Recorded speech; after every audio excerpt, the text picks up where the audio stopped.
face was blackened by a thin film of metallic dust or smoke, but the big red scar stretching across his cheek stood out nonetheless. "What do you mean, with us?" he asked quietly, indicating no intention of hurrying back to the punishment cell that still stank of kerosene. "In SMERSH counterintelligence," the master sergeant shot back proudly and more resonantly than was called for.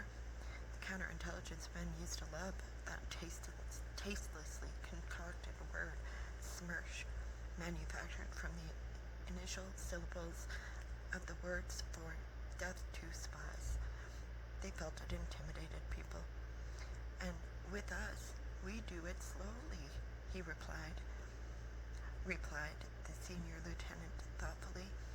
His helmet was pulled back, uncovering his still untrimmed hair.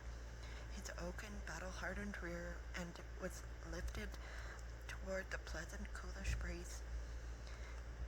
"Where do you mean, with us?" the master sergeant barked at him more loudly than he needed to. "In the Red Army," the senior lieutenant replied very quietly from his heels, measuring with his look the cannon tailor that never was. Such were my first gulps